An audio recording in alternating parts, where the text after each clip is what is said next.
আজকে কোনো এক বিশেষ একাদশী কিনা, কি নাম, কি জলা, নির্জলা। যা বলা হয়েছে যে জল পর্যন্ত খাওয়া যাবে না। তো এখন আর বলবো না যে কে কিরকম আছেন, যে যেভাবে পেরেছেন সেভাবে করছেন, করেন। আমার গুরুত্ব এখানে নাই যে আপনি জল খেলেন কিনা আর না খেয়ে আছেন কিনা।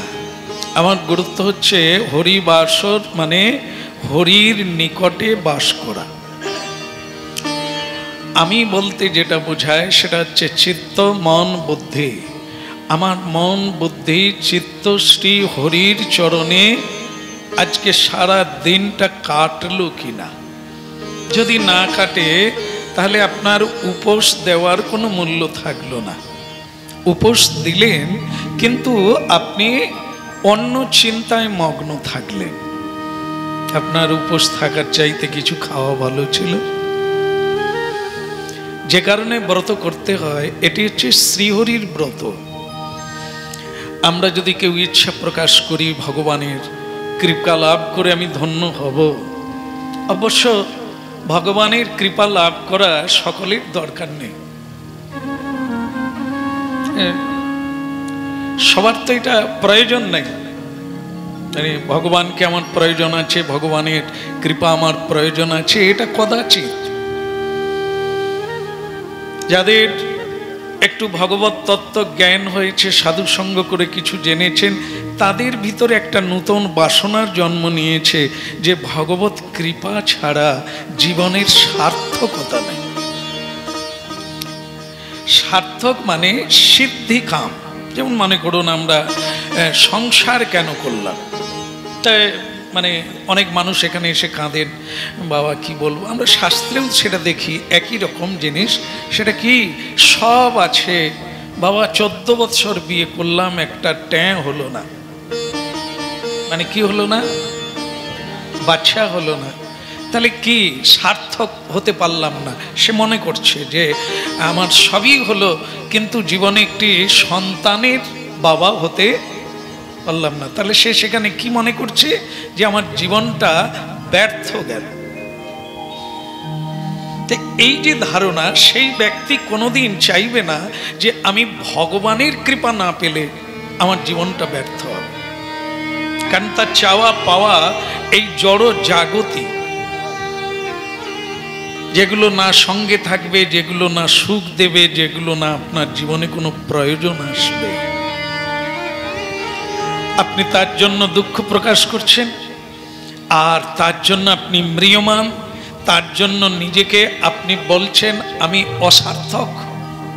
তাই এই যে অজ্ঞানের প্রসূত, অজ্ঞান প্রসূত চিন্তাধারা, এটি বোধ করিয়ে দেয় যে আপনার শ্রীকৃষ্ণ কৃপার কোনো প্রয়োজন নাই, সন্তানের প্রয়োজন আছে, যা আপনাকে ভবিষ্যতে সেবা করবে, যত্ন করবে, পিণ্ডদান করবে ইত্যাদি। এই যে অজ্ঞানতা, এই যে অশাস্ত্রীয় জীবনযাপন, যেখানে কোনো গুরুত্ব নেই। আপনি পুত্রবান হয়ে গেলেন, কন্যার পিতা হলেন, জমিদার বেনে গেলেন, আপনি সব কিছু মানলেন, কিন্তু এর কোনো কানাকড়ি যা আপনার সঙ্গে যুক্ত থাকলো না। কিন্তু একজন সাধুর সঙ্গে যদি আপনি সম্পর্ক করেন, ওই সঙ্গে থাকবে।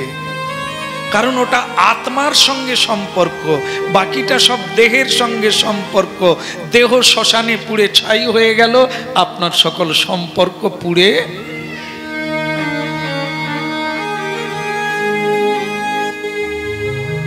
এটি হচ্ছে ভগবত তত্ত্ব, এটি হচ্ছে সত্য।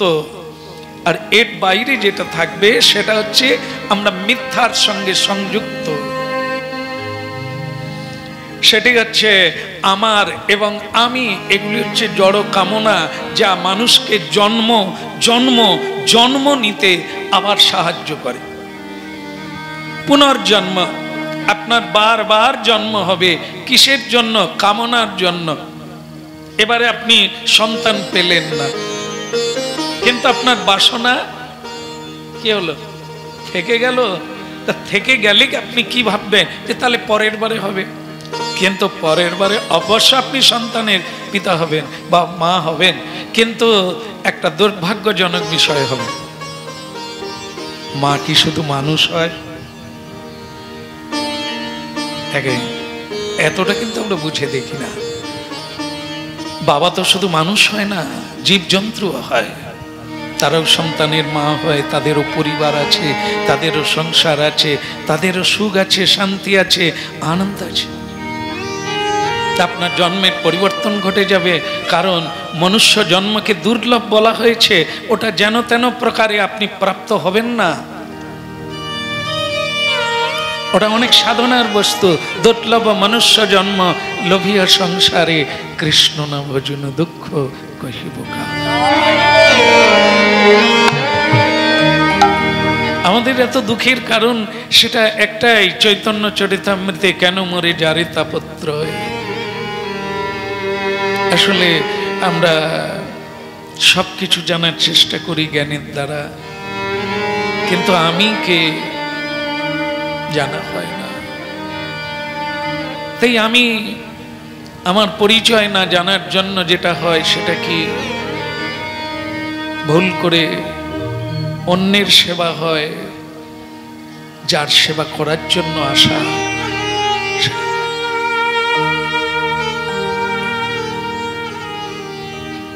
যাদের সেবা করলাম তারা নরকের গেট, তারা কেউ সৎ পথেই নেই, ভগবানের কথা বলা দূরের কথা, সৎ পথেই নেই। আমরা তাদেরই সেবা করি, আমাদের জীবনের মূল্যবান সময় আমরা তাদেরই পিছনে কাটাই। এটি আমাদের মারাত্মক ভুল। আমরা তাদের কাছ থেকেই আমরা দুঃখগুলো পাই, কষ্টগুলো পাই। কিন্তু আজ পর্যন্ত কোন কৃষ্ণ ভক্ত কাউকে কষ্ট দেয় না, বরং আনন্দ সাগরে ডোবাবার জন্য হাত তুলে বলেনি তাই।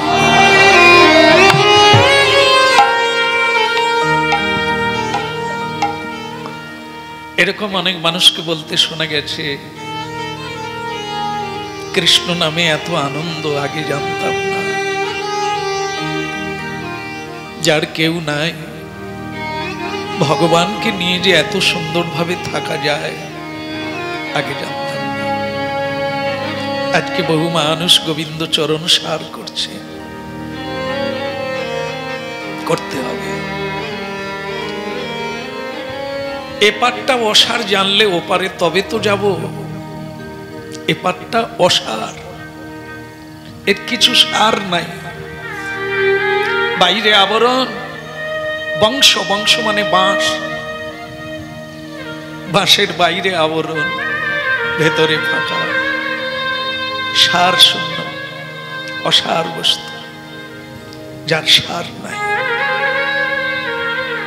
এই বাইরে আছে জাগ জমক, চাক চিক্কন, বাইরেটাই কেবল। সে হলো সংসার, মিথ্যা সংসার, প্রপঞ্চ সংসার। আমরা সেখানেই যত্ন, আত্ম, সময়, সবকিছু। এই জন্য আমরা পুনঃ পুনঃ সেখানেই জন্ম লাভ করি, কখনো কীট, কখনো পতঙ্গ, কখনো বৃক্ষলতা।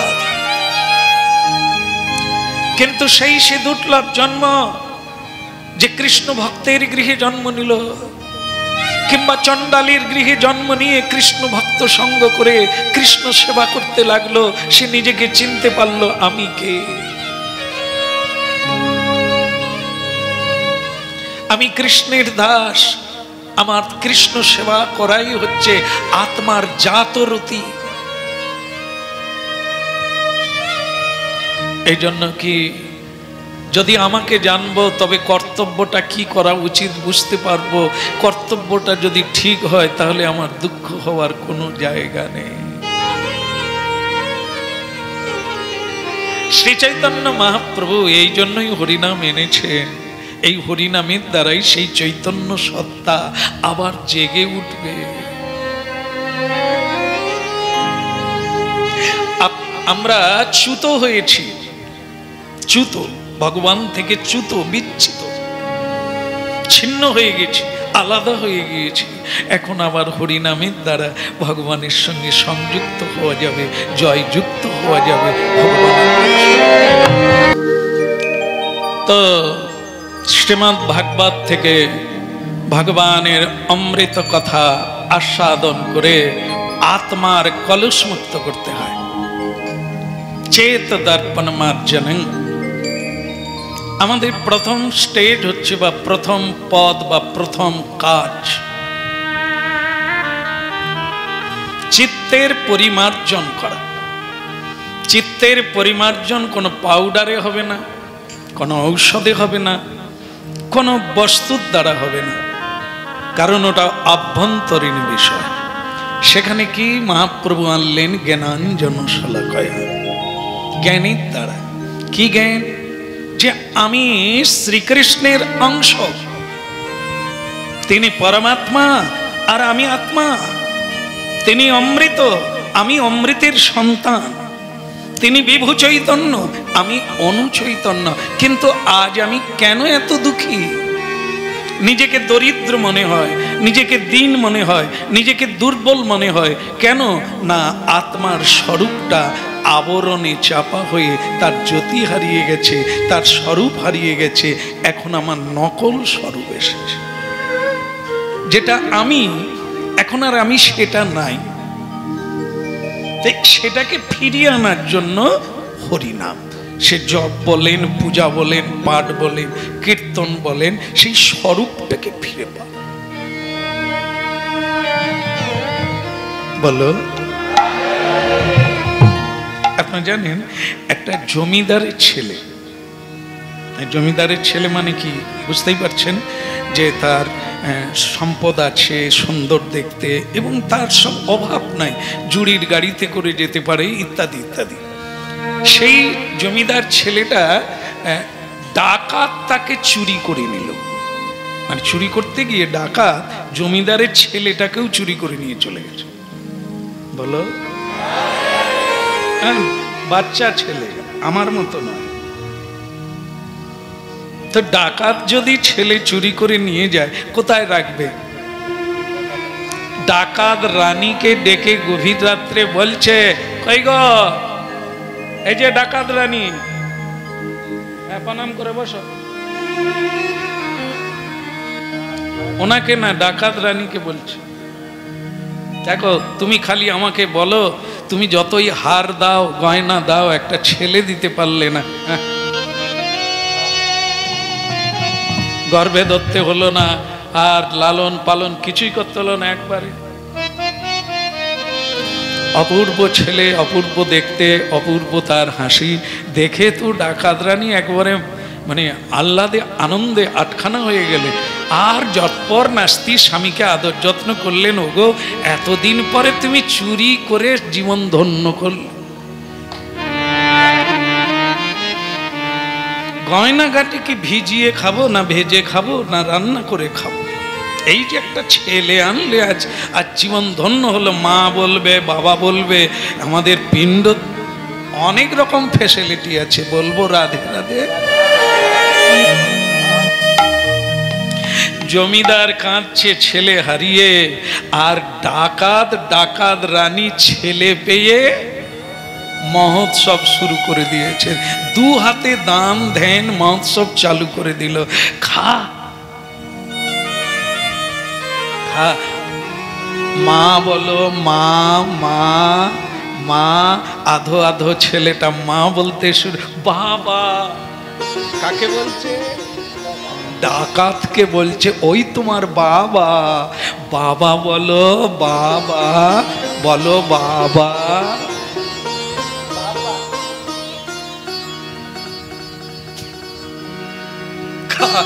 তার বাবাকে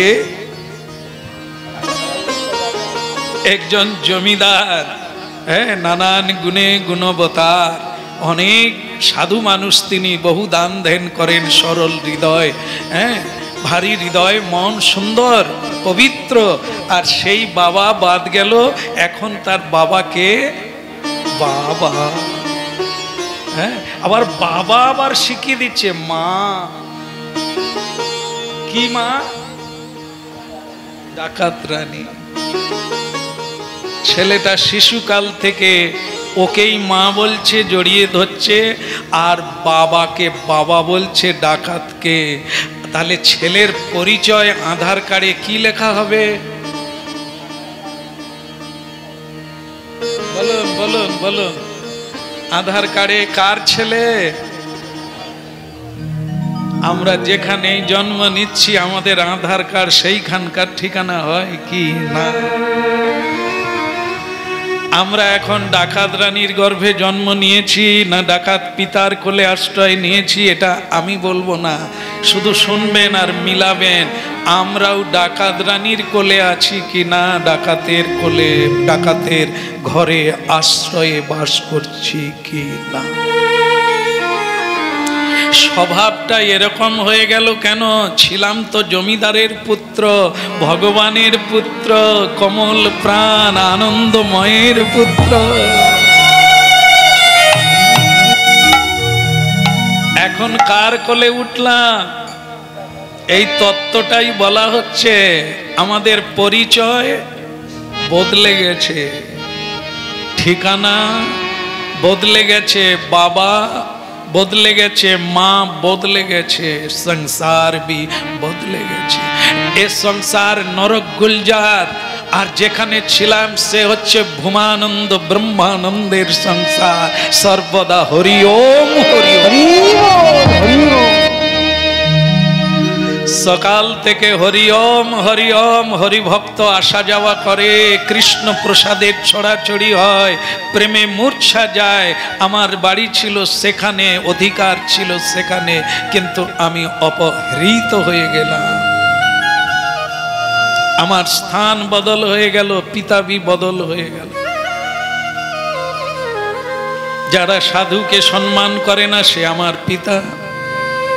যে ডাকাত রানী রান্না করে ভগবানের ভোগ লাগে না সে আমার মা। যার স্বভাবে কৃষ্ণ প্রবৃত্তি নাই, সৎ প্রবৃত্তি নাই, অপরের ধন অপহরণ করে, তারাই আমার মা, তারাই আমার বাবা। আমি কি করে মানুষ হতে পারি? কে আমাকে মানুষ করবে? দেখুন, বিশ্বের সংসারে যে যেখানে জন্ম নিচ্ছে তার সংসারের প্রবৃত্তিটাই সন্তানের উপরে চাপিয়ে দেয়। তুমি এই বাবার ছেলে, তোমার ওটা উচিত না, এটাই করতে হবে। তোমার বাবা এরকম কষ্ট করে জোগাড় করেছে, তো তুমি অন্যায় পথে যাচ্ছ কেন? ভুল পথে যেও না। এভাবেই তুমি মিথ্যে বলে তোমায় ব্যবসা করতে হবে, এটাই শেখাচ্ছে। দেখুন কি যন্ত্রণাময় জীবন আমরা প্রাপ্ত হয়ে গেলাম। তো এখানে প্রশ্ন হলো কার দোষে? পিতা মাতার দোষে আমার এই রকম হলো, না আমার কোনো দোষ ছিল? একবার তো বলা যায়। মাঝে মাঝে এই কারণে বলতে হবে, কারণ আমাদের শুনতে শুনতে অনেক সময় ছাগলের কথা মনে হয়ে যায়। ছাগলের কথা মানে কি, যদি দেখা যায় কোনো সাধুর দাড়ি গম আছে, তখন সেই বুড়িমা বলে এই সাধুর মতো আমার ছাগলের দাড়ি আছে। আমরা হরি কথা শুনি, সংসারী জীবের হরি কথা শোনা কি হরি নয়, হরি ফরি। হরি আর ফরি এক জায়গায় থাকে। ব্যাঙেরও নাম হরি আর মাছেরও নাম হরি। কেন? সকলেই হরণ করে তাই তাদের নাম হরি। তাই এক জায়গায় থাকে, জলের মধ্যে দুজনই থাকে, মাছও থাকে ব্যাঙও থাকে। এদের উদ্দেশ্য কি? মাছ জলে থাকে সেও হরি ফরি, আর ব্যাঙ পদ্ম পাতার উপরে বসে থাকে বা জলে ভেসে থাকে, কিন্তু সে কি খায়? একই জিনিস। এই জন্য সব এক গোত্রের জীব। এই জন্য আমাদের জানতে হবে যে আমার স্বরূপটা আছে না গেছে। এখানে দোষ কার? জলের না ব্যাঙের না মাছের? মা বাবা ডাকাত আর ডাকাত রানী, আর আমি কে? আমি কি করে এই জায়গায় নক্ষত্র রূপে উদয় হলাম? কেন আমার এরকম মা পাওয়া গেল? বলি রাধে রাধে।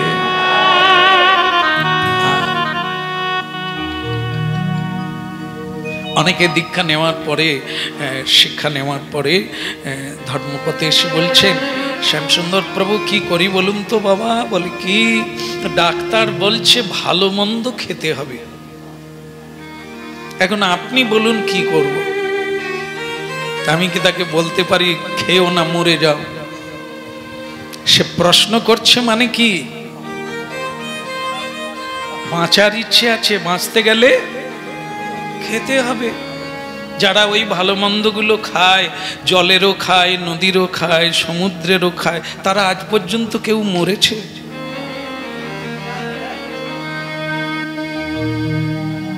কে মরেছে? শুধু যারা এগুলো খায় না ভালো মন্দ। প্রেম সে বলো ধারণা তো বলছেন প্রভু আপনি যা বলবেন তাই করবো, এখন কি করি বলেন? ডাক্তার বলেছেন। আমি ডাক্তার তো ডাক্তারের কথা বলেছেন, তোমার কথা কি? তুমি খাবে না ছাড়বে? বলে সেটাই তো আমি ভেবে পাই না, তাই আপনাকে ফোন করলুম। এখন আপনি যেটা বলবেন সেটা করব। শরীরটা বড় দুর্বল, মানে এবার বুঝুন আমি কি প্রেসক্রিপশন দেব। আমি তখন বলি আপনি আগে বাঁচুন, তারপরে তো হরি খুঁজবেন, আপনি খাওয়া চালু করে দেন। বলে আমি এটাই ভাবছিলাম আপনি না বলবেন না। হ্যাঁ, আমি আমার মতো ভালো লোক আপনি দুনিয়ায় পাবেন না। কেউ বলছে আমি বিয়ে করব প্রভু, হ্যাঁ এখনো করনি। কেউ বলছে প্রভু আমি বিয়ে করতে চাই না। আরে তুমি করো না, আমি সংসার ছেড়ে বৃন্দাবনে চলে যাব প্রভু, আরে তুমি আজকেই চলে যাও। কেউ বলছে আমার সংসারই তো বৃন্দাবন, ভগবান তো মা আর বাবা। আমি হ্যাঁ, একথা ভবিষ্যৎ পুরাণে বলা আছে, তুমি লেগে পড়ো। তাহলে আমি কি লোক? শ্রী রামকৃষ্ণ ঠাকুরকেও এরকম এক ভক্ত এসে বলছেন প্রভুর জয় হোক, প্রভুর জয় হোক। রামকৃষ্ণ ঠাকুর বলে কি রে কেমন আছে? ভালো। রামকৃষ্ণ ঠাকুর হেসে হেসে বলছেন ভালোই তো থাকবি, তুই ধনী লোকের মেয়েকে বিয়ে করেছিস, বাপেরটাও পেলি বউয়েরটাও পেলি, মানে এখানেও সম্পত্তি পেল আর স্ত্রীর সম্পত্তিটাও পেল। তুই তো ধনীর ধনী রে, তুই ভালো থাকবি নাকি দুনিয়ায়? রামকৃষ্ণ ভালো থাকবে। তো তখন বলছে সত্যি কথা বলতে কি জানেন, সবই ঠিক আছে, জমি জায়গা আমার হবে, এতে কোনো সন্দেহ নেই, বউটা মনের মতো নয়। শুতে গেলেও ঝগড়া, খেতে গেলেও ঝগড়া, কোথাও গেলেও ঝগড়া। একে নিয়ে যে কি, হ্যাঁ রে কি যে করি তাই তো ভাবছি। কি করবি বলতো? বলে আমি ঠিক করছি বাদ দিয়ে দেবো। বলে আমারও মনে হয় বাদ দিয়ে দেবো। আবার সেই ব্যক্তি কেঁদে কেঁদে বলছে ঠাকুর কি বলবো জানেন, বাদ দেব ভাবি, আবার মনে পড়ে এক এক সময় পা টিপে দেয়, জল চাইলে জল দে, তাকে কি বাদ দেওয়া যায়? তখন রামকৃষ্ণ বলে সত্যি তো, এরকম বন্ধু কথা পাবি বল। সে রেগে গিয়ে বলে আপনি কোন দলের লোক বলুন তো? আমি যা বলি আপনি তাতেই সায় দেন, আপনার কি কোনো মতামত নাই? সে বলে শালা তোকে কতবার বলেছি সারাদিন কাজ কর, সন্ধেবেলা চলে আয়, আমি একটু গীতা ভাগবত শোনাবো, তুই কোনোদিন এসেছিস? তোকে আমি পথ দেখাবো কি করে? তুই তো শুধু জিজ্ঞাসা করিস আমি বিয়ে করব কি না, তা তোকে কি আমি না বলবো তুই বিয়ে কর? তুই যদি বলতিস আমার কি করা উচিত, তাহলে তো তোকে আমি উপদেশ দিতাম। তা আমাদের কাজ হচ্ছে তোদের ঘটে জল ঢালা। যেদিন তোরা ওখানে ধাক্কা পেয়ে এখানে আসবি, যখন বলবি কি মোর কর্তব্য, অর্জুনের মতো যখন বলবি আমি কি করব আর ভাবতে পারছি না, আপনাকে আমি গুরু করলাম, আপনি আমার সর্বজ্ঞানদাতা হলেন, এবার বলুন আমি কি করব। হতভাগা জগৎগুরু তাকে জ্ঞান দিয়েছিল, উপদেশ দিয়েছিল, ভালোটা বুঝিয়েছিল, তোকে বোঝাবো কি করে? তুই তো বুঝতে আসিস না, তুই বোঝাতে এসেছিস। এই জন্য বড় শিক্ষকেরা যেখানে সেখানে শিক্ষা দেয় না। শিক্ষার যোগ্যতা অর্জন করতে হবে, শিক্ষা নেওয়ার একটা পাত্র দরকার আছে, সেই উপযুক্ত সময় এলে তার শিক্ষাটা গ্রহণ হবে। বলো, এক শিষ্যকে বললেন গুরুদেব তোকে আমি দীক্ষা দিয়ে দেব, তুই বাক্সটা আমার গুরু ভাইয়ের বাড়িতে দিয়া, একটা কাঠের বাক্স, তবে এর মধ্যে কি আছে খুলে দেখবি না। কিন্তু শিষ্য মাঝ রাস্তায় গিয়ে চিন্তা করলেন কি নিয়ে যাচ্ছি, দেখলে ক্ষতি কি, আমি কি নিয়ে নেব? কি করেছিল? বাক্স খুলে দেখেছিল, কিন্তু গুরু তাকে কি বলেছিল? খুলে কেন বলেছিল? ওর পরীক্ষা চলছে, ওই বাক্সের দ্বারা ওকে দীক্ষা মন্ত্র যে এত মূল্যবান বস্তু, সাধন বস্তু, সেটা দেওয়া যাবে কি না। কিন্তু ও বেটা তো বুঝতে পারে না, আমরা যেটা জানি না, যেটা বুঝি না, যেটা না বলবে সেটাই করে দেখতে চাই। তো বাক্সের মধ্যে কি আছে কৌতূহল বাড়তে বাড়তে চূড়ান্ত জায়গায় পৌঁছে গেল। সে খুলেই দেখলো, খুলে দেখলো তার মধ্যে একটা ছোট্ট ইঁদুর বাচ্চা ছিল। সে ঝপ করে যেই খুলে দিল অমনি লাফিয়ে পালিয়ে। এবার সে কি করবে? গুরু ভাইকে বাক্সটা দিতে বলেছিল, যাবে কি না? আরে কিছুই তো নাই, থাকার মধ্যে একটা ইঁদুর বাচ্চা ছিল। সে প্রথম সুযোগেই তার বাক্সটা নিয়ে গিয়ে কি হবে, গুরুদেবের কাছে খালি বাক্স পৌঁছে দিলেন। গুরুদেব বলে কি হলো রে বাক্স? বলে এতে তো কিছু নাই। কি করে জানলি? কি করে জানলি? তোকে তো বারবার বললাম, এই গোসাই কি বলছিলাম, বাক্সটা খুলতে না বলেছিলাম?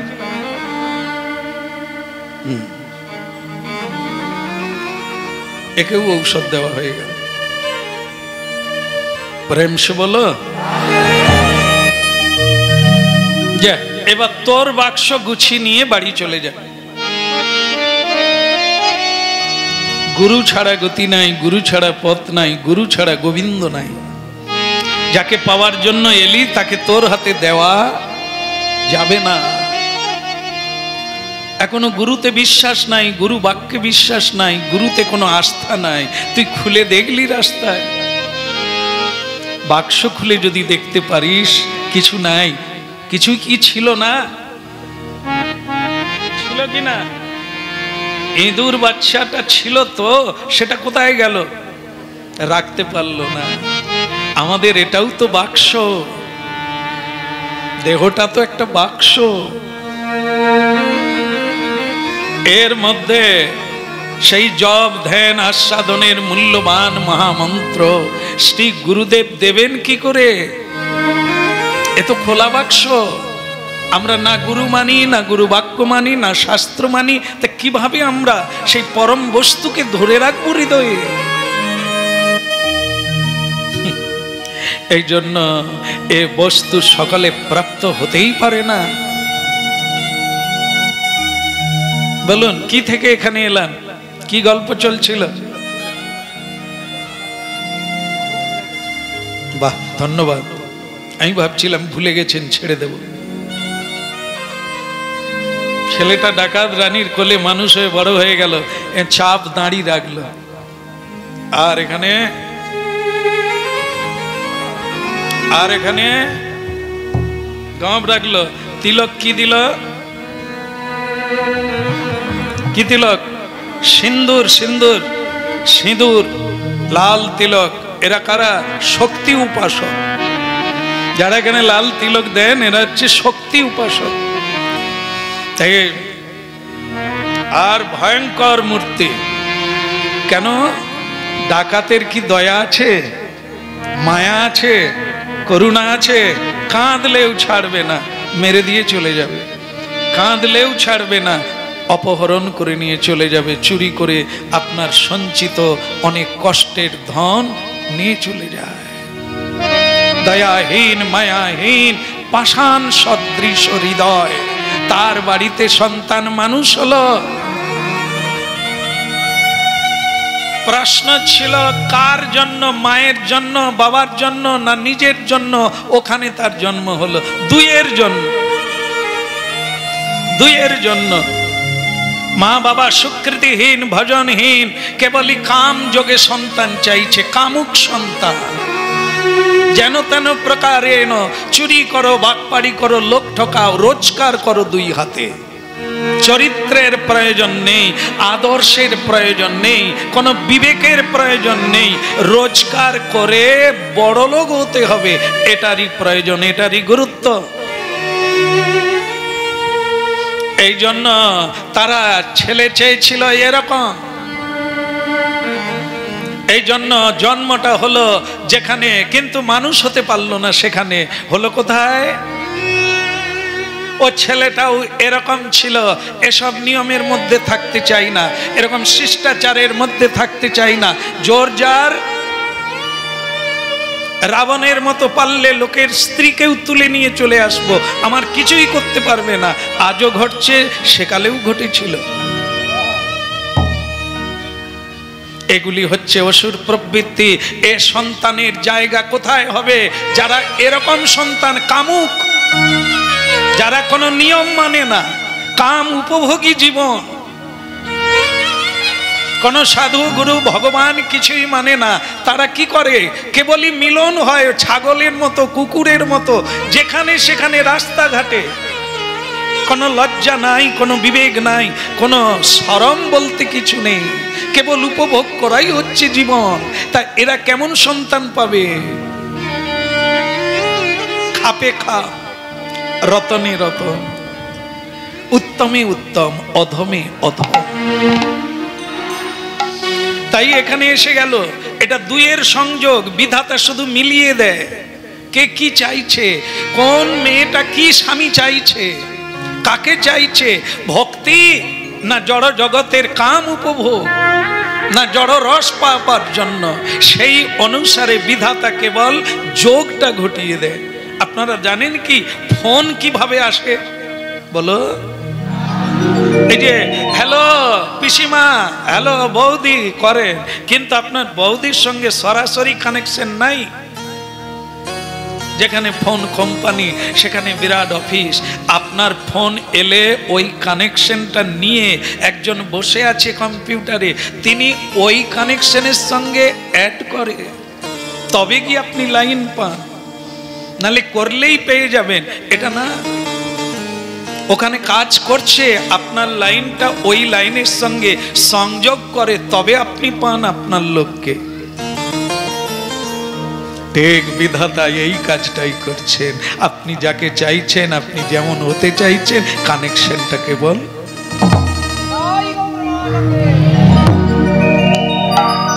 হ্যালো।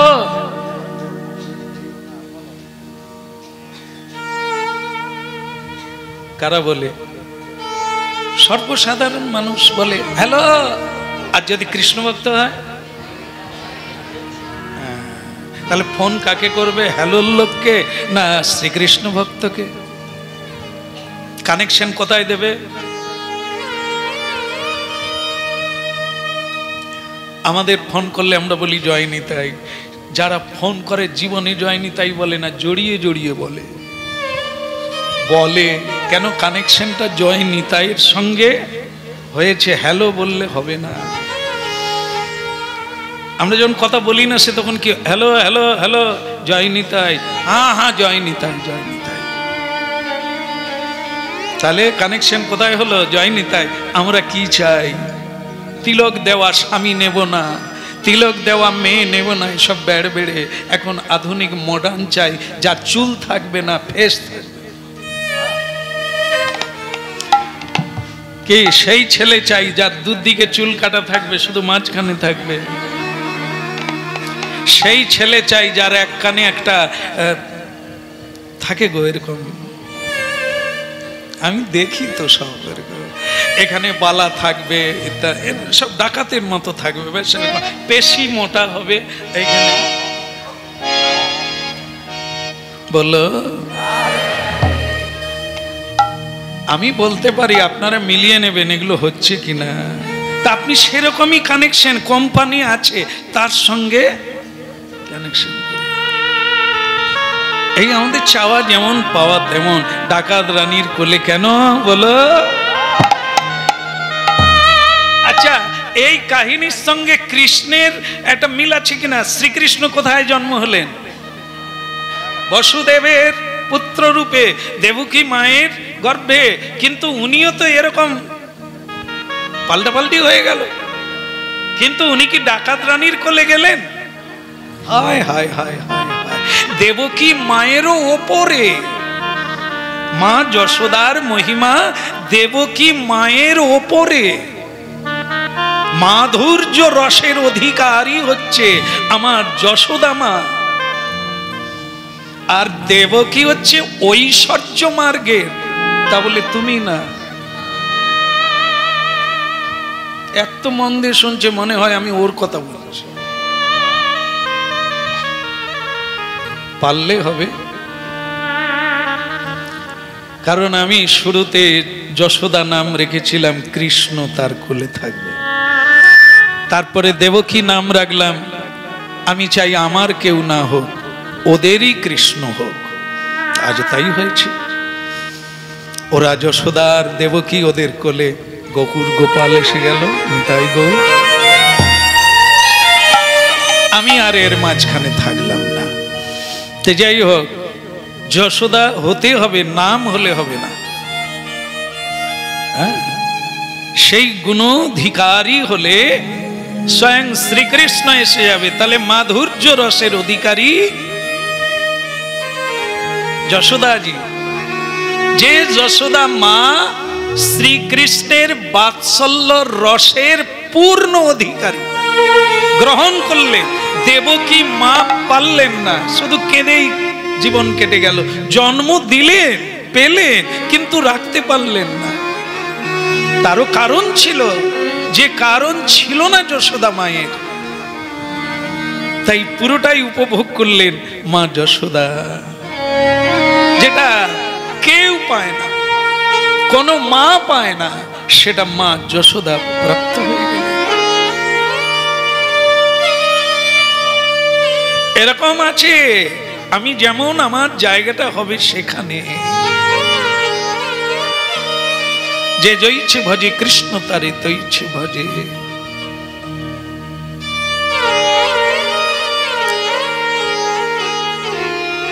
ছেলে বড় হয়ে গেল, এখন সে ঘোড়ায় চড়ে, তলোয়ার দিয়ে যুদ্ধ করে, তলোয়ার দিয়ে প্র্যাকটিস করে, পশু জীব হত্যা করে, ডাকাত রানীর সন্তান।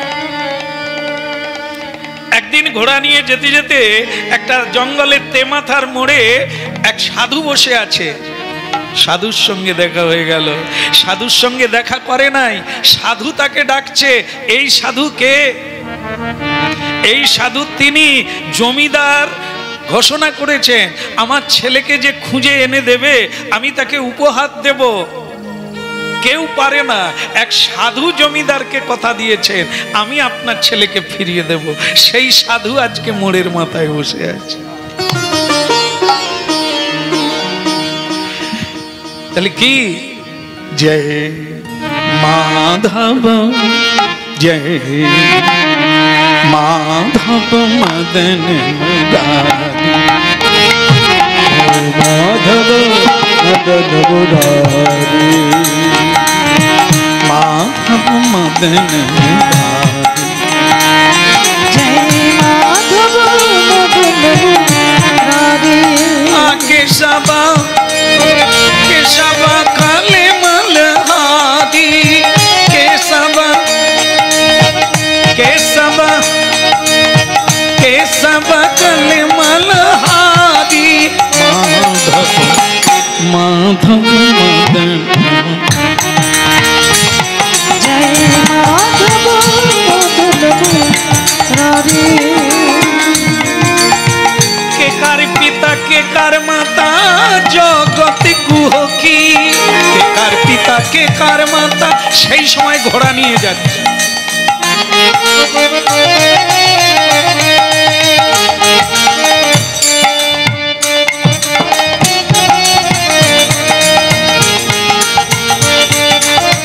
কে কার পিতা কে কার মিতা তুমি তাহা জানো কি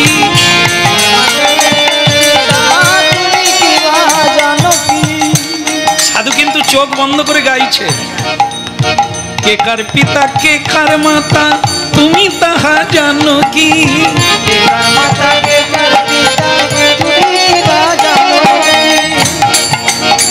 মাধব মদন বল বল মাধব মদন माधव मदन मुरारी ঘোড়াওয়ালা দাঁড়িয়ে গেছে ওই ঘোড়ার উপর থেকেই বলছো কে কার মিতা মানে তার গায়ে লেগে গেছে তাহলে আমি যাকে মা বলি সে কি আমার মা নয়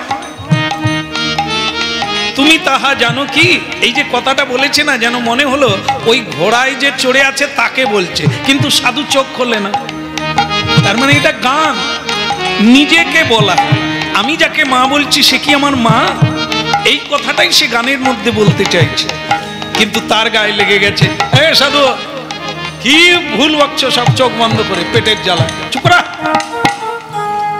সে সাধু তখন বলে বাবা তাহলে তোমার বাবাকে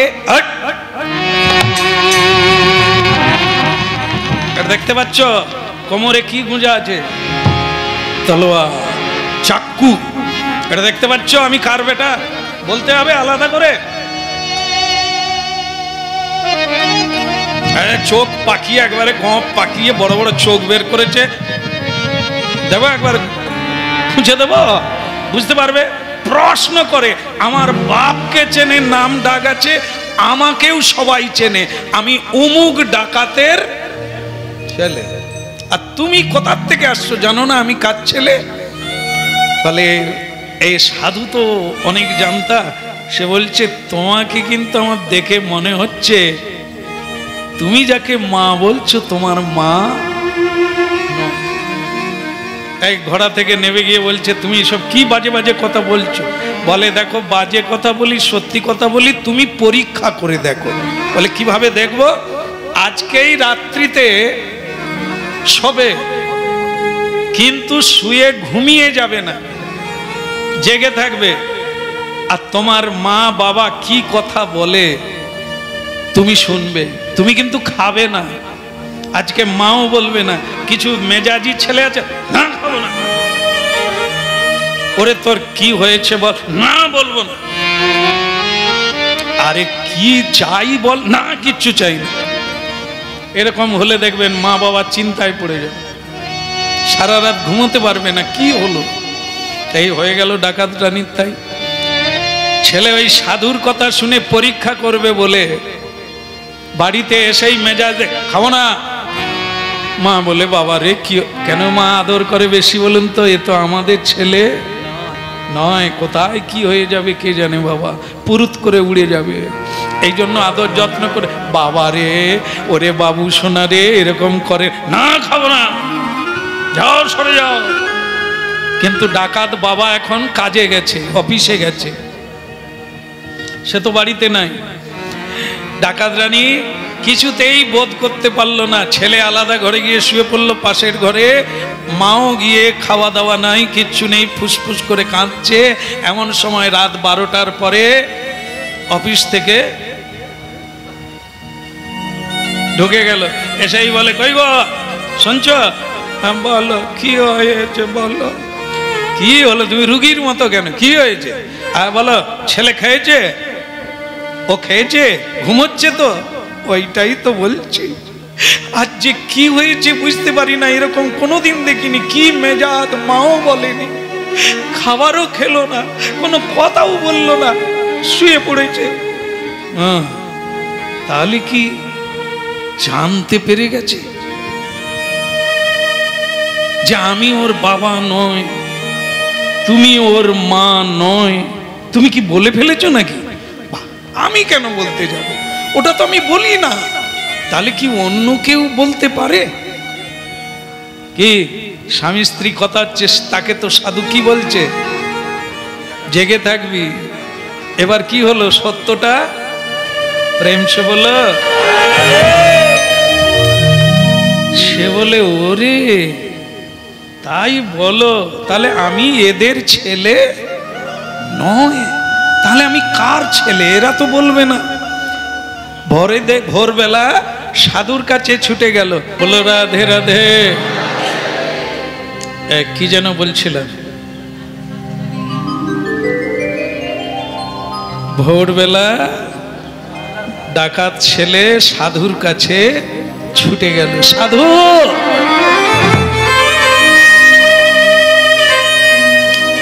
আর সাধু বলে আমি তো তোমার অপেক্ষায় আছি, তুমি আসবে। কি করে জানলেন আমি যে ওনাদের ছেলে নয়? আপনি জানলেন কি করে? বলে তাহলে কাজে লেগে গেছে, তাহলে তুমি বুঝে নিয়েছো তুমি ওদের ছেলে না। ওরা বলছে আমি অন্য কারো ছেলে, তাহলে আপনি কি জানেন আমি কার ছেলে? জানি। তাহলে আমার বাবা কি ডাকাত নয়? না। আমার মা কি ডাকাত রানী নয়? না। আমি ডাকাতের ছেলে নয়? না। কে বলে? সাধু বলে তুমি এ পিতা তোমার পিতা নয়। ভাগবত বলে এ মা তোমার মা নয়, এ করলে ঈশ্বর পিতা। তুমি মাতা, তুমি পিতা, তুমি ধনপ্রাণ। অপরাধ শূন্য হয়ে লহ কৃষ্ণ নাম, কৃষ্ণ মাতা, কৃষ্ণ পিতা, কৃষ্ণ ধন, কৃষ্ণ প্রাণ। আসল পরিচয় হলো এটা, তিনি মা, তিনি বাবা, একলে একা, আর কেউ। আমি যাকে মা বলি সেও তো জন্ম নিয়েছে আরেকজনের কাছে। তো হে জনমি পুন, তো হে সমায়ত, সাগর লহর সমান। এই হচ্ছে কৃষ্ণ কথামৃত, যেখানে আমাদের পরিচয়টা পরিষ্কার হয়ে যায়। এই নিছক এক কাহিনী নয়। এই ডাকাতের গল্প আমার শ্রী গুরুদেব বলেছিলেন, পরবর্তীকালে আমি তা গ্রন্থে পেলাম। এ এক জীবন বদলে দেওয়ার কাহিনী। আমাদের স্বরূপ আমরা কি কেন এভাবে হয়ে গেলাম, এই কাহিনীর মধ্যে আমরা জড়িয়ে আছি। আজ আমাদের এই দুর্দশা কেন? তিলক নেই, মালা নেই, সুচিতা নেই, পবিত্রতা নেই, সাত্বিক গুণ নেই। আমরা ক্রোধী, আমরা লোভী, আমরা কামী কেন হলাম?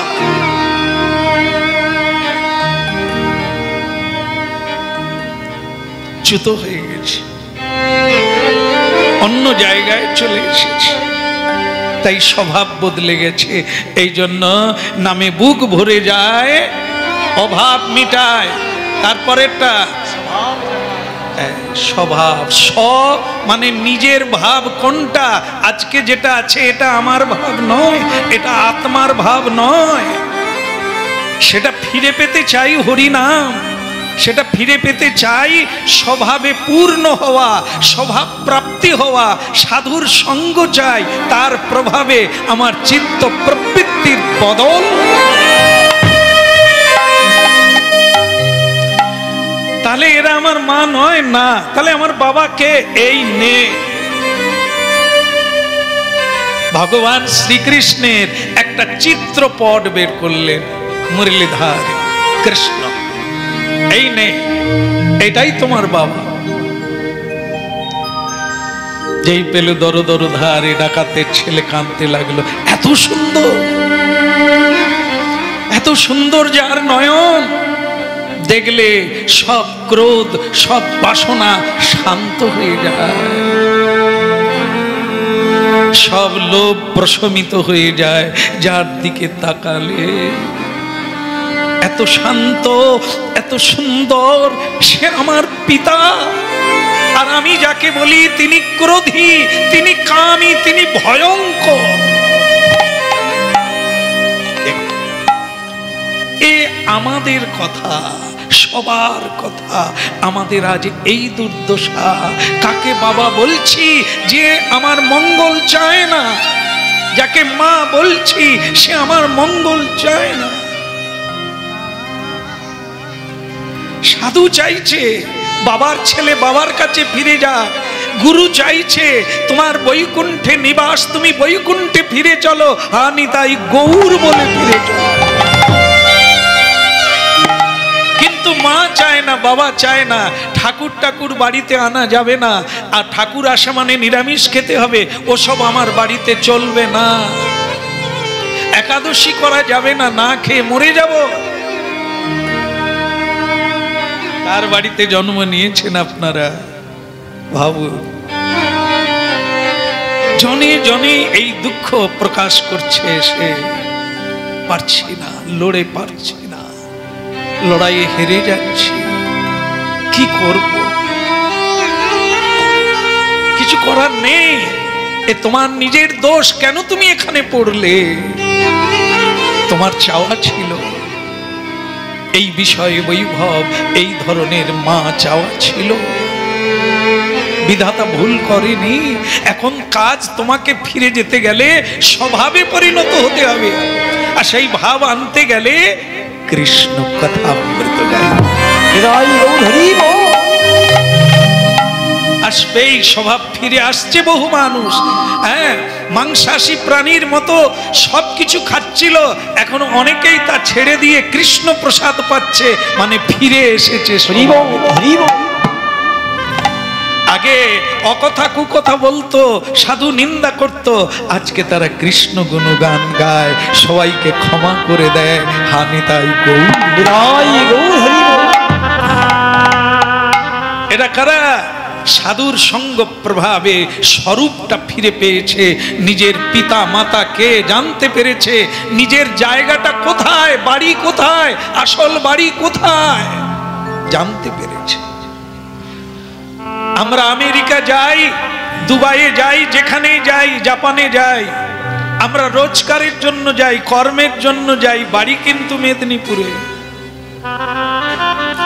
হরিনাম গাইতে যাই অনেক দূরে, বিমানে চড়েও চলে যাই, কিন্তু আবার বিমানে করে ফিরে আসি, এটা নিজের বাড়ি মনে করি। তাই আমরা মেদিনীপুরে এসেছি, 24 পরগনায় এসেছি, যেখানে যে জন্ম নিয়েছেন এটা কর্মভূমি, এটা বাড়ি না। এরকম অনেক জায়গায় বদল করে করে এসেছেন, আসছেন, এখনো যাবে। আসল বাড়ি হলো গোলক বৃন্দাবন। রাধে কৃষ্ণ গোবিন্দ গোপাল রাধা রমন ঘটি কৃষ্ণ কৃষ্ণ রাধে কৃষ্ণ গোবিন্দ গোপাল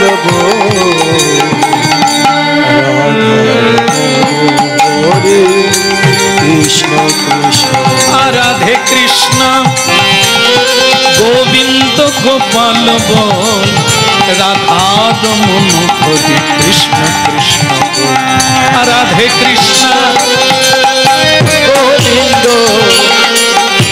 গোপাল রাধা রমন কৃষ্ণ কৃষ্ণ কৃষ্ণ কৃষ্ণ গীতি ধাতি কৃষ্ণ কৃষ্ণ গিরিধারী কৃষ্ণ কৃষ্ণ বল, রাধে রাধে বল। কৃষ্ণ কৃষ্ণ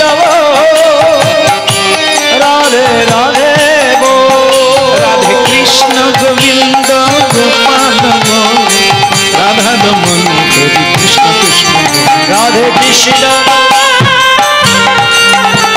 বাবা আপনারা বলুন, রাধে কৃষ্ণ গোবিন্দ গোপাল বল, রাধা রমন হরি।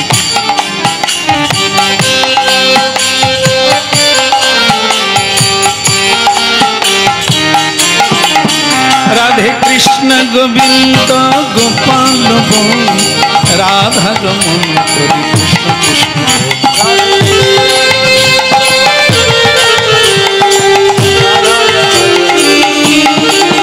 রাধে কৃষ্ণ গোবিন্দ গোপাল বল, রাধা রমন হরি কৃষ্ণ রাধে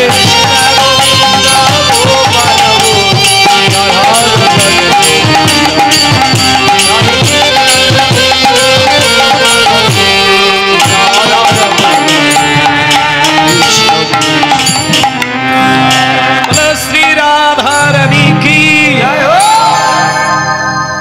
কাঁদছিস বেটা, কাঁদছিস তুই? আমাকে আমার বাবার কাছে নিয়ে যাবেন? আমি বাবার কাছে যেতে চাই। না না, বলে কেন নিয়ে যাবেন না কেন আমার বাবার কাছে? আপনি তো জানেন আমার বাবাকে। জানি, নিয়ে যাব। কেন বললে? কেন বললে? বাবার কাছে যেতে গেলে বাবাকে বাবাকে বলেছিলাম জমিদার বা ভগবান কৃষ্ণ। আর এখন কোথায় মানুষ হলো? যেখানে মানুষ হচ্ছে সেখানের জন্য কি রেখেছে? আর প্রতিদিন কি খায় গ্লাসে করে? আচ্ছা, শুধু সুরা খায়, জল খায় না, শরবত খায় না? হ্যাঁ বলো।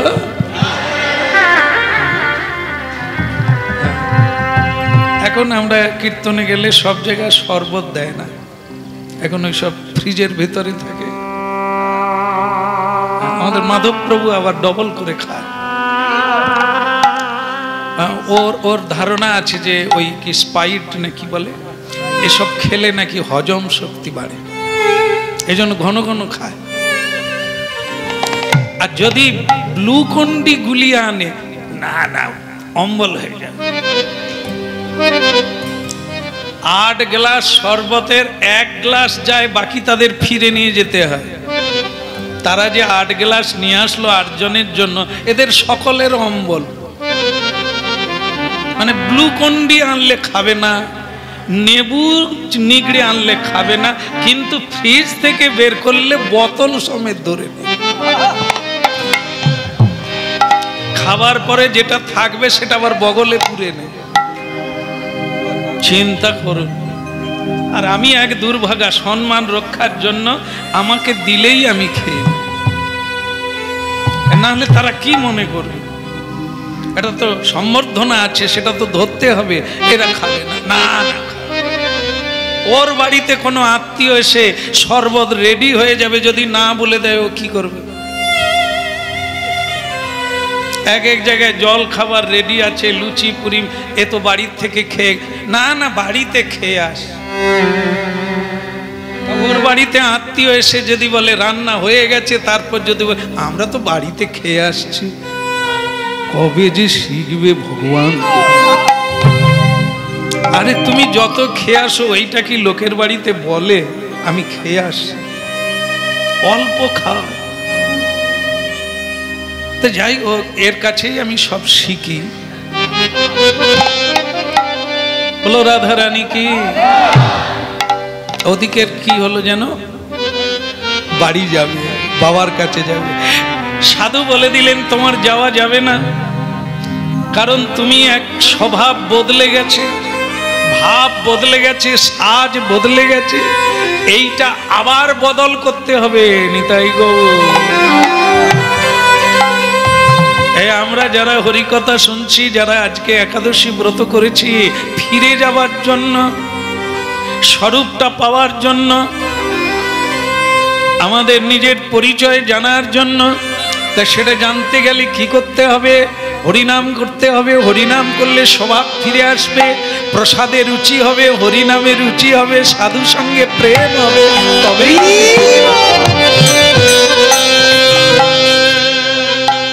কি দিল ওর হাতে? কি দেওয়া হলো?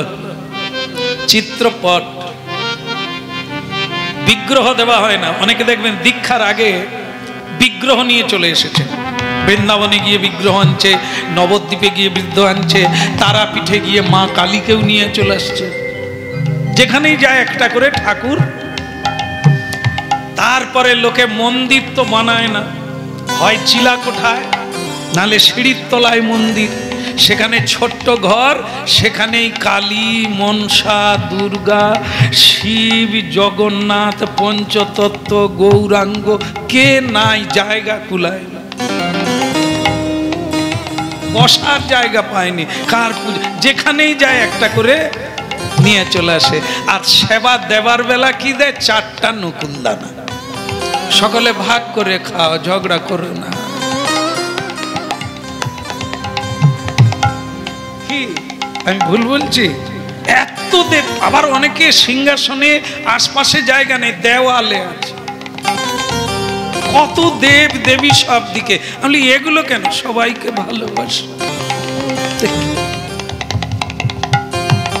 মা সন্তোষী, সন্তুষ্ট রাখো।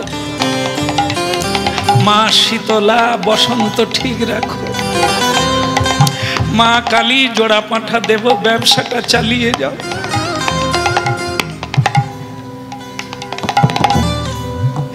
ভগবান বলে এত চাপে পড়ে আমাকে ছেড়ে দে। কি এই এতগুলো ভজন করলে আপনি কোথায় যাবেন? যখন বিপদে পড়বেন কি হবে? কি যখন মনসার কাছে যাবেন, সে তখন বলবে, কেন তুই তো গণেশের পুজো করিস, চল যা। তা গণেশ বলে, আমি কেন যাব? আমার শরীর বড়, আমি হাঁটতে পার। কার্তিকের কাছে যা। কেউ আসবে না, বিপদ কাটবে না।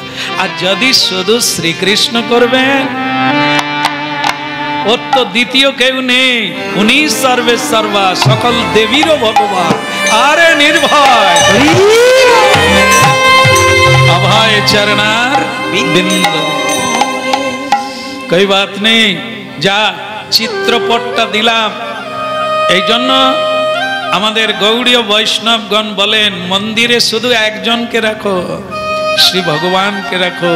ধ্যানে একজনই আসবে। আর নাহলে কেউ যখন ওই মন্দিরে ধ্যান করবে, যে বিচিত্র দেওয়ালে আছে,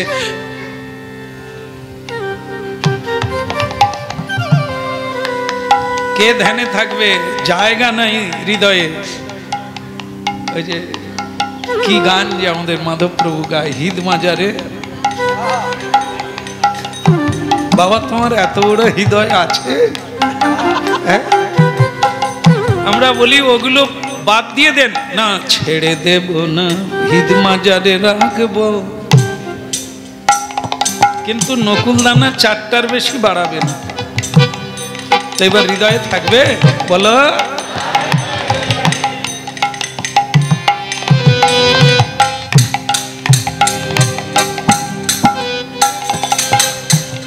হ্যাঁ, বলো রাধা রানী কি। তাহলে প্রথম কি বললেন? চিত্রপট নিয়ে যা। চিত্রপটের দিকে কয়েক মিনিট তাকাবে, তাকিয়ে চোখ বন্ধ করবে, ওই চিত্রপটকে হৃদয়ে স্থাপন করবে। তারপরে এই জপ শুরু করবে, দাড়ি গপ সব ফেলে দেবে, মস্তক মুন্ডন করবে, সিঁদুরের বদলে তিলক দেবে। আর মতির মালা, কাঁচের মালা খুলে দিয়ে, রুদ্রাক্ষ খুলে দিয়ে তুলসীর মালা পরবে, তবে তোমার বাবা চিনতে পারবে তার ছেলে, যেখান থেকে এসেছো আবার সেখানে ফিরে যাবে।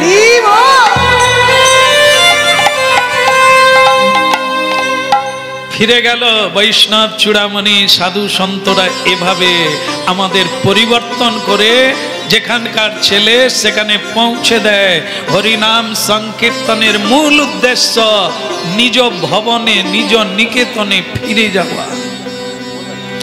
একাদশীর মূল উদ্দেশ্য ভক্তি অর্জন করা। ভক্তি জননী একাদশী তিথি, মাধব জননী ভক্তি স্বরূপিণী। একাদশী ব্রত করলে ভক্তি প্রভাবান্বিত হবে, সেই ভক্তির দ্বারা ভগবানের সঙ্গে ভক্তি যোগে কীর্তন হবে, ভক্তি যোগে কীর্তন হলে ভগবানের সঙ্গে যুক্ত হবে, আর তখনই তোমার ভগবানের স্বভাব ভগবানের গুণ তোমার মধ্যে আসবে, তখন তুমি ভগবত ভক্ত হয়ে গেলে। তাহলে রাধারানী কি এইটি হচ্ছে আমরা এতক্ষণ আমাদের পরিবর্তনের কথা বললাম। কি করে আমরা হারিয়েছি পরিচয়, কি করলে ফিরে পাবো পরিচয়, সেই কথাটি কীর্তন এতক্ষণ উপমার দ্বারা আমরা সেই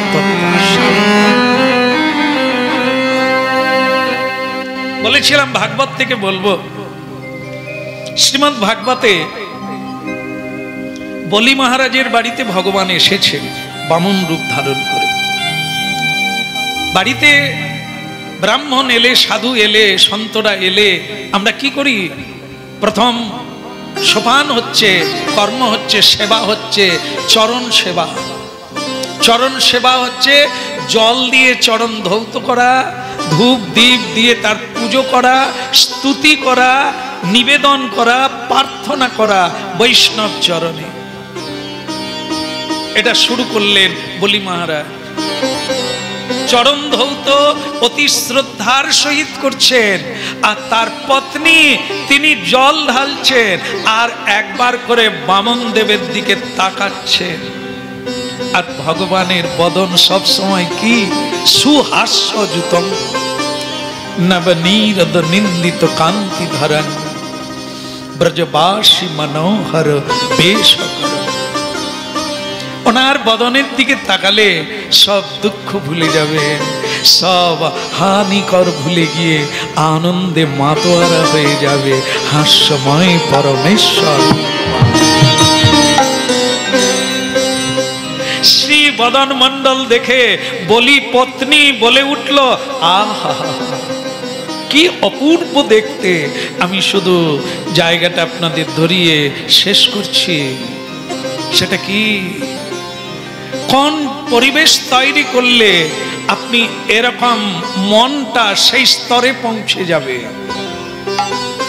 যদি প্রসন্নতা, এমন প্রসন্ন হয়েছেন, সাধু গুরু বৈষ্ণবের সঙ্গ করবেন যিনি সর্বদা প্রসন্ন। ভগবান কোনো কিছুতে অপ্রসন্ন হন না, আর তার ভজনকারী ভক্ত কোনো কিছুতে অপ্রসন্ন হন না। এ সংসারের দুর্বৃত্ত আর ডাকাতদের জন্য সে কাঁদে না, সে শুধু দুঃখ প্রকাশ করে, ঠাকুর এদের কৃপা করো।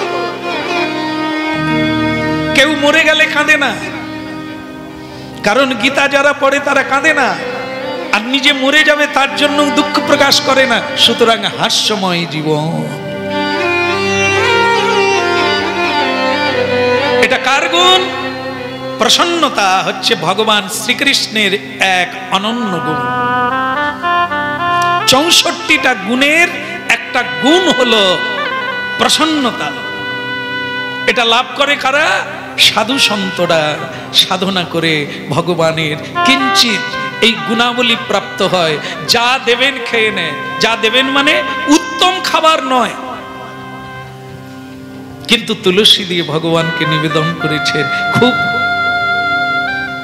খুব অল্প মূল্যের জিনিস, তাই প্রসন্ন হয়ে যায়। এই প্রসন্নতাকে, যেমন ভগবানকে একটু আগে বললাম নকুলদানা, কোনো দুঃখ নেই। নকুলদানা কেন?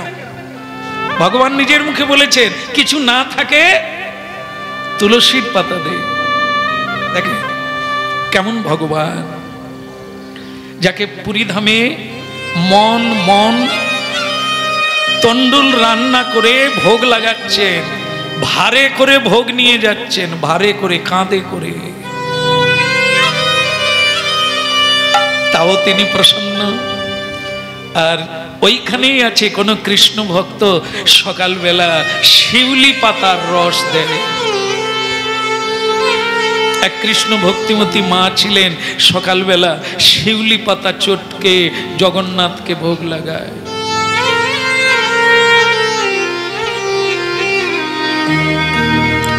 ভগবান সেটা খাওয়ার জন্য সেই ভক্তিমতী মায়ের বাড়িতে যায়। কেন?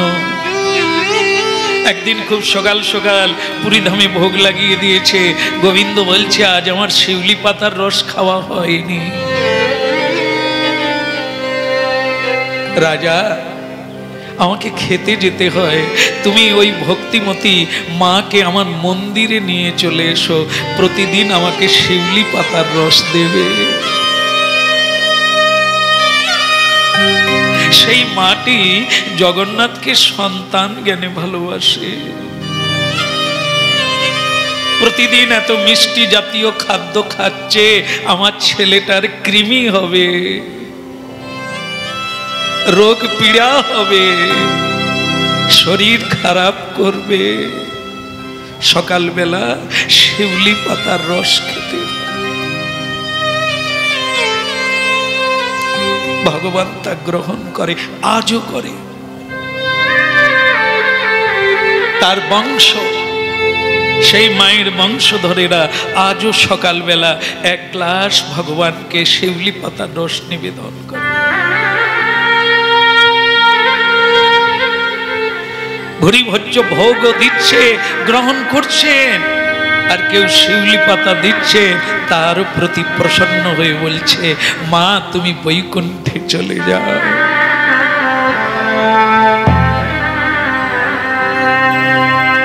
যথালাভে সন্তুষ্ট।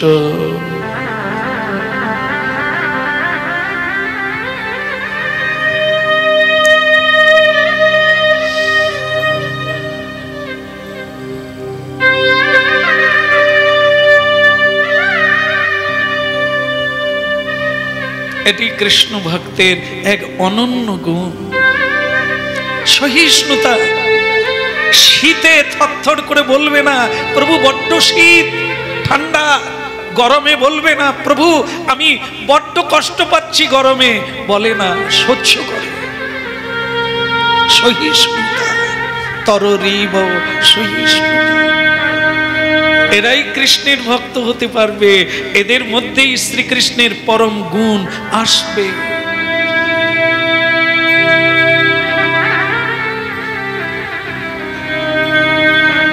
ভগবান প্রসন্নময়, তুলসী পাতাতেও সন্তুষ্ট হয়ে যায়, একটু গঙ্গা জলে সন্তুষ্ট হয়ে যায়।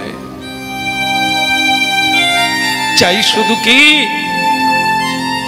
প্রযচ্ছতি, जो भक्त प्रजच्छति, যে নিবেদন করবে তাকে শুধু ভক্তিবান হতে হবে, শ্রদ্ধাবান হতে হবে। দদাতি শ্রদ্ধাবান, শ্রদ্ধায় যা দেবে ভগবান নেবে।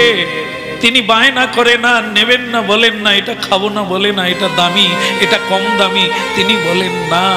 এই গুণ আছে বলেই তিনি এত মহান, এত ভক্ত, এত বড় তিনি মহানতা। সেই গুণ যার ভেতরে আসে সে মহান হয়ে যায়, সে মহান্ত হয়ে যায়, সে সাধু হয়ে যায়, বহুজনকে কৃপা করে।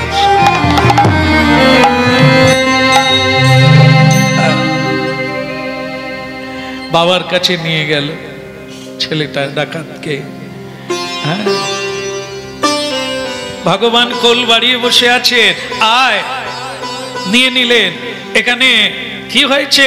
ভগবান প্রসন্ন, তার বদন এত সুন্দর প্রসন্ন, বলি মহারাজের পত্নী দেখে একটা বাসনা করে ফেলল।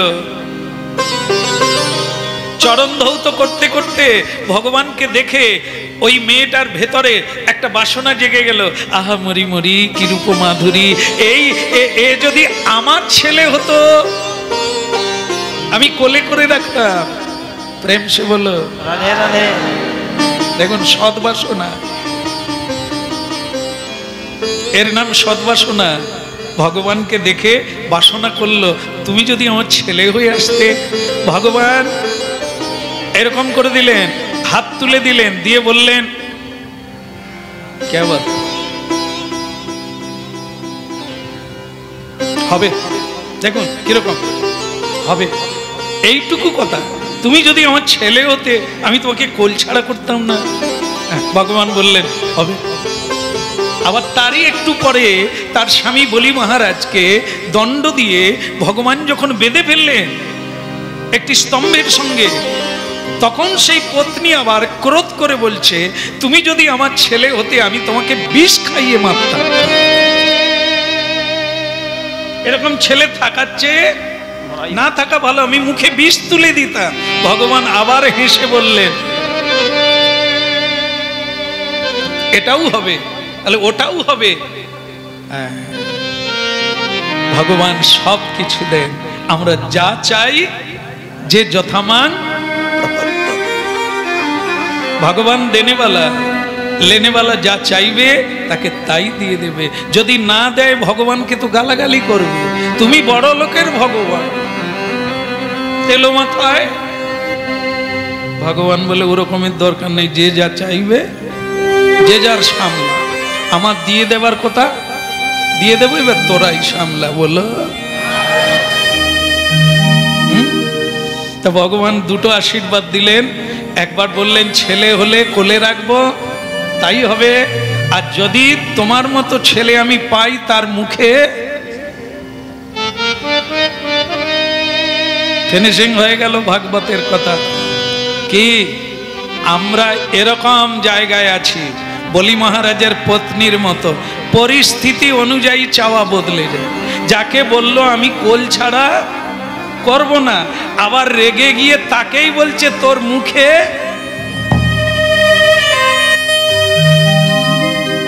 একটা মা এখনই সন্তানকে ওরে আমার লালা রে, ওরে আমার সোনা রে, ওরে আমার হিরে রে, এ মরেও নি। যখন ওই মা রেগে যায় তখন কি বলে, কি বলে? এরাও সেই লোক সব। আদরের সময় সোনারে বারে বা একটু যদি কোনো জায়গায় ত্রুটি দেখে তো তার আর সোনা থাকলো না, সে রাং হয়ে গেল। এই যে কি হলো দেখো, ভগবান দুবারই হাত তুলে দিয়েছে, এবারে আপনাকে সামলাতে হবে। জন্মটা কোথায় হবে? কারণ কি সাধনা করে না, সাধনহীন জনম। এই জন্য তার জন্ম হলো কোথায়? অসুর কুলে। সে কার দাসী হলো? কংসাসুরের দাসী হলো।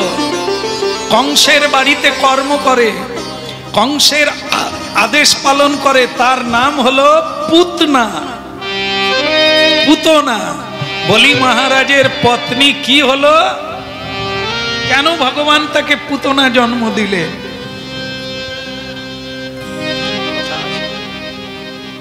কারণ সে দুটো জিনিস চেয়েছে, একটা হচ্ছে সন্তান রূপে চাই, আর একটা হচ্ছে বিষ। তাহলে দুটো সত্য করতে গেলে আপনাকে একটা মিডিল পয়েন্টে জায়গা দিতে হবে। সেখান থেকে আপনি কোলেও নিতে পারবেন, আবার বিষটাও খাওয়াতে পারবেন। জোরসে বলো। পুতনা হয়ে জন্ম নিল, নন্দালয়ে প্রবেশ করল, একবারে ফুলন দেবীর মতো, মানে অপ্সরার মতো অপরূপ সুন্দরী সেজে। কি তার লিপস্টিক দেওয়া! এই যে যা মায়েরা আছেন একটু লিপস্টিক পরুন, দেখবেন আপনার তো সব কি সাদা ফ্যাকাশে হয়ে গেছে। একটু লিপস্টিক পরবেন, দেখবেন আয়নার সামনে দেখবে আপনি বদলে গেছে। আর একটু ভুরু আঁকবেন, ভুরু। এখন 70 বছর মায়েরাও পার্লারে ঢুকে পার্লারে ঢুকে ভুরু টুরু এঁকে বিয়ে বাড়িতে যায়, যেন মনে হলো আবারও বিয়ে হলেও হতে পারে।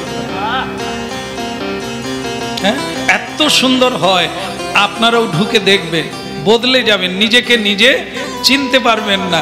এ পুতনা ঢুকলো পার্লারে, কারণ কি এইখানেই ভাগবত বলছে পুতনা প্রথমে যেটা ছিল বলি মহারাজের বাড়িতে, যে ভগবত দর্শন করলো, সে পুতনা হয়ে কেন জন্ম নিল, এই পার্লারে ঢুকলো কেন?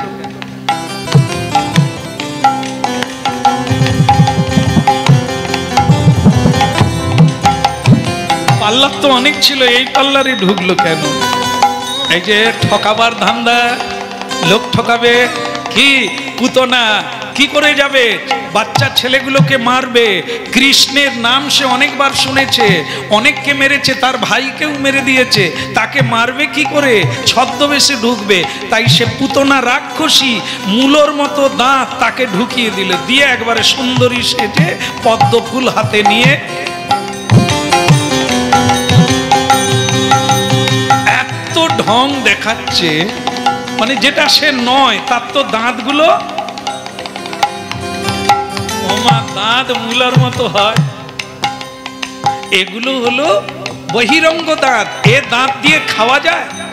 এই যে হাতির দেখেন না, এই দাঁত দিয়ে কিন্তু খায় না, এগুলো হচ্ছে শো, এ দাঁত হচ্ছে শো, এ দুটো দু হাত দিয়ে বেরিয়ে আছে, আর খাওয়ার দাঁত ভেতরে আছে, যেটা দিয়ে খাওয়া যায়, এটা হচ্ছে শো। এই রাক্ষসীদের শো কি? দুটো মূলর মতো বড় বড় দাঁত বেরিয়ে,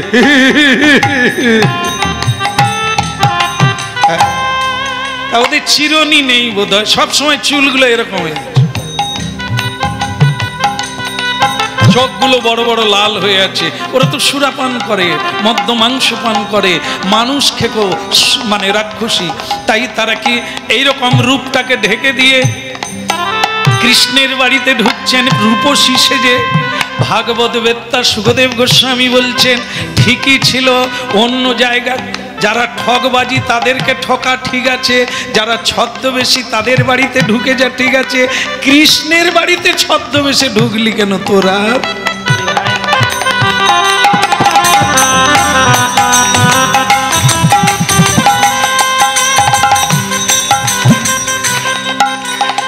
সজনী কে বাসনা ইলো সজনী কে বাসনা ইলো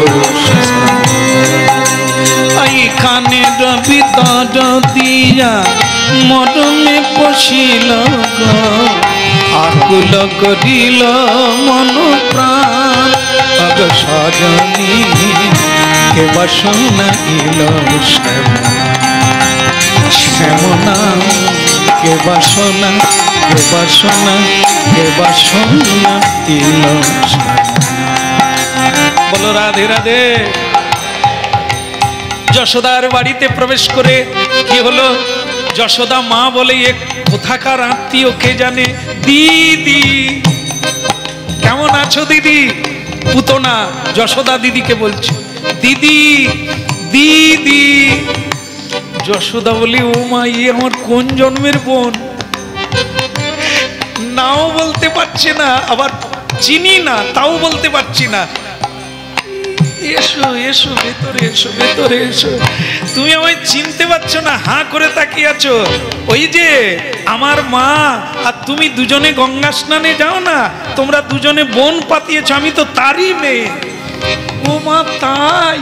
বসো বসো বসো, ঠান্ডা খাবে না গরম খাবে, বসো। আমি বেমালুম ভুলে গেছি, তা তোমার ছেলেকে একটু কোলে নেব? নেবে বই কি, তুমি তো লক্ষ্মীর মতো, আশীর্বাদ করো।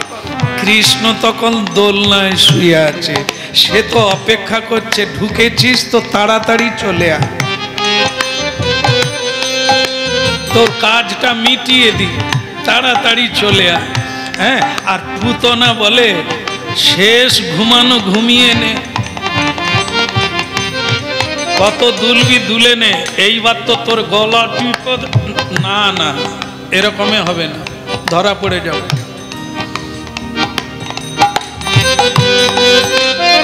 যেটা বিষ বিষ মাখিয়েছিল তো নাকি? হ্যাঁ, আপনি যে হ্যাঁ বললেন, কিসের বিষ বলেন? বললো আর বলে না। সাপের বিষ নাকি না কুকুরের বিষ? সাপের। কার বিষ? কারো বিষ না, রাক্ষসী জাতির দুগ্ধে বিষ থাকে, বিষাক্ত, অত্যন্ত বিষাক্ত দুগ্ধ। ওটা মাখাতে হয় না। ওদের বাচ্চারা খেলে জয়নি তাই ভালো থাকবে, কিন্তু আমরা খেলে একবারে ভিটামিন হয়ে যাবে, ও আর বাঁচা যাবে না। এই জন্য সেই বিষযুক্ত খাওয়া, দুগ্ধ খাইয়ে দেবে, মরে যাবে কৃষ্ণ। বলছে তুই জন্মের মতো ঘুমিয়ে নে। চোখ বন্ধ করে দিয়েছে ভগবান। ভগবান কিন্তু জেগে আছে, চোখ বন্ধ করে দিয়েছে। সুখদেব গোস্বামী বলে, ভগবান তুমি চোখ বন্ধ করলে কেন? তাহলে পুতনাকে দেখে তোমার ভয় লেগেছে? বলো। ভগবান বলছে না না, আমি যদি চেয়ে থাকি পুতনার অরিজিনাল রূপ বেরিয়ে যাবে। পুতনা যে ঢংটা করছে, ঢং মানে কি? অভিনয়, সেটা আর থাকবে না। আমার দৃষ্টিতে নকল আসল দুটোই ধরা পড়ে, এই জন্য থাকবে না। আমি চোখ বন্ধ রেখেছি, আমার রূপটা ওর দেখার ভাগ্য নাই। রাধে রাধে। দেখুন, কৃষ্ণকে চাইল, সাধন না থাকার জন্য কি হলো? প্রেম পেল না। এই সাধন বিনা সাধ্য বস্তু কবু না পায়। চেয়েছিল কৃষ্ণকে পাবে, কোলে নেবে, কিন্তু ছেলে রূপে নয়। ছেলে রূপে পেতে গেলে মা যশোদা স্তন কেটে দিয়েছিল, স্তন কেটে বন্ধক দিয়ে দিয়েছিলেন দোকানে, দিয়ে অতিথি বৈষ্ণবের সেবা করেছিলেন ধরা দেবী। তবে গিয়ে তিনি স্তন খাওয়ানোর জন্য সুযোগ পেয়েছেন কৃষ্ণকে, বৈষ্ণবের আশীর্বাদে। দিতে হবে তবে তুমি পাবে, এমনি বলে দিলাম হয়ে গেল না। যেটা পুতনা করলো, পেল কৃষ্ণ, কিন্তু সেবা দিতে পারল না, আনন্দ নিতে পারল না। কোলে তুলে নিয়ে তাকে বিষ খাওয়াতে চাইল। কোন মা বিষ খাওয়ায় সন্তানকে? যদি ছেলে রূপে চাইতো পুতনা কৃষ্ণকে, তাহলে বিষ কেন খাওয়াতে গেল? কারণ কি? অসৎ সঙ্গে অসৎ জায়গায় জন্ম হয়ে গেছে, রাক্ষস কুলে। সৎসঙ্গ হলো না, তাই সচ্চিদানন্দ ভগবানকে চিনতে পারলেন না। তার সেবা কি দিয়ে হয় এটা তার জানা নাই। ভগবানকে বিষ দিতে গেলেন। ভগবান কি বললেন? যে যথামান। ভগবানের বিচার নাই। ভগবান বললেন তুমি চেয়েছিলে, দিয়ে দিলাম, আমাকে কোলে নিলে, একটা আশীর্বাদ পূর্ণ হয়ে গেল, দ্বিতীয়টা নিয়ে নাও। কি? বিষ খাওয়াতে চেয়েছিল, দাও, খাইয়ে দাও। দুটোই হলো। বিষ খাইয়ে দিয়ে ভগবান কি করলেন? এমন টানলেন, পুতনা মরে গেল, প্রাণ পর্যন্ত টেনে নিলে। শ্রীমদ্ ভাগবত বললেন, পুতনা যখন মরে গেল, তাকে যখন পোড়ানো হলো যমুনার তীরে চন্দন কাঠ দিয়ে, তার দেহ থেকে সুগন্ধি বেরোলো। কেন না? ভগবান স্পর্শ করেছিল, ভগবান তাকে গ্রহণ করেছিল। ভগবান যাকে গ্রহণ করে সে প্রসাদ হয়ে যায়, সৌগন্ধি হয়ে যায়, সৎ হয়ে যায়। সচ্চিদানন্দ পাঠিয়ে দিলেন গোলকে, যাও তুমি আমার মাতৃগতি, যেখানে আমাকে সন্তান রূপে যারা চায় তারা মাতৃলোকে চলে যায়, তুমি সেখানে চলে যাও। এই হচ্ছে ভগবানের করুণা। কিন্তু পুতনার সাধনা না থাকায় সে কৃষ্ণকে পেয়েছিলেন, কিন্তু আদর করতে পারেনি। কৃষ্ণ স্পর্শ সুখটা অনুভব করতে পারল না, প্রেম হলো না, ভক্তি হলো না, শ্রদ্ধা হলো না, তাকে মারা। নির্জলা একাদশী যে কারণে হয়েছে, আর তার দ্বিতীয় নাম কি? পাণ্ডবা একাদশী। কেন হলো? ভগবান শ্রীকৃষ্ণ বসে আছেন, ব্যাসদেব যুধিষ্ঠির মহারাজকে একাদশী মাহাত্ম্য কীর্তন করছেন। তাহলে দেখুন, একাদশী হরিবাসর আজকের নয়, 5000 বৎসর আগেও একাদশী ছিল, করেছেন। তো ব্যাসদেব, স্বয়ং ব্যাসদেব, তিনি এই একাদশীর মাহাত্ম্য কীর্তন করছেন। তা সেখানে যুধিষ্ঠির মহারাজ প্রশ্ন রেখেছেন যে এই নির্জলা একাদশীর বিষয়টা কি। তো সেখানে ভীমও বসে আছে, মানে ভীম সেও বসে আছে। যখন বলছেন ব্যাসদেব যে এই একাদশীর মাহাত্ম্য হলো জলটাও পর্যন্ত খাওয়া যাবে, এই একাদশীটা সবাইকে করতে হবে, জল স্পর্শ করা যাবে না। এইটা শুনেই ভীম খালি এরকম করছে।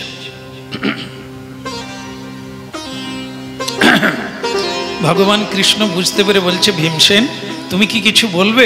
বলে বলতে দিলে বলতাম। বলে তাহলে বলো তোমার কি বলার আছে। সে তখন হাত জোড়ে করে বলছে, ব্যাসদেবজি একটা কাজ করলে হয় না? অন্য কোনো একাদশী আমি করবই, এই একাদশী আমি পারবো না। কারণ আপনি জানেন যে আমার শরীরে এক বিক নামে অগ্নি আছে। বিক, এই জন্য ওর নাম হচ্ছে বিকোদর। উদরে, উদর মানে পেট, বিক নামক এক অগ্নি আমার শরীরে আছে। আমি এত খাই, সব সঙ্গে সঙ্গে কোনো সমস্যা নাই, আবার খিদে লাগে। এই জন্য একটা খাবার যদি রান্না হয় তার দুটো ভাগ হয়, দুই ভাগ হয়। এক ভাগ ভীম খায় আর এক ভাগ 6 জনে খায়। বলো, তা আমি সেই লোক, আমি মানে একাদশী করা তো দূরের কথা, কম করে খাওয়া দূরের কথা, আমি না একবার না খেলে বাঁচতে পারবো না। তাই বলছিলাম কি একাদশীটা বাদ দিলে হতো না? যুধিষ্ঠির মহারাজ বলে, ভীম ও খাই খাই করো না, একটা একাদশী করো, এই একাদশীটা তোমায় করতেই হবে। ব্যাসদেব বলছে, 12টা একাদশী যদি তুমি নাও করো ভীম, এই একটা একাদশী করলে 12টা একাদশীর ফল ভালো লাগছে না? তাহলে 12 মাস করতে হবে না?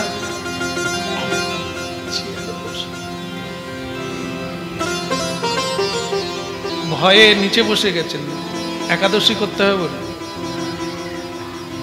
আমাদের পঞ্চায়েত মহাশয় এসেছেন, সৌভাগ্য আমাদের। হ্যাঁ, হরিভক্ত, ইউটিউব শোনেন, এরকম লোক কর্মেও থাকেন, আবার ইউটিউব কি হচ্ছে এখানকার সব খবর রাখেন। আজকে এসেছেন, ভাগ্য ভালো। তাহলে কি হচ্ছেন ভীম, যে আমি এটা পারবো না। ব্যাসদেব বলছে এটা তোমায় একটা করলে 12টার ফল পাবে। ভীম তখন কি করবে? দাদা যুধিষ্ঠির চোখ দেখিয়ে বলছে, মেনে না, ব্যাসদেবের কাছে কথা দিয়ে দাও, তুমি একাদশী। তাহলে 12 মাস আর তিনি একাদশী করলেন না, একটাই একাদশী করেছিলেন, এই জন্য পাণ্ডবা একাদশী। তাহলে আমরা কি করব এবার? কাল থেকে 12টা, আর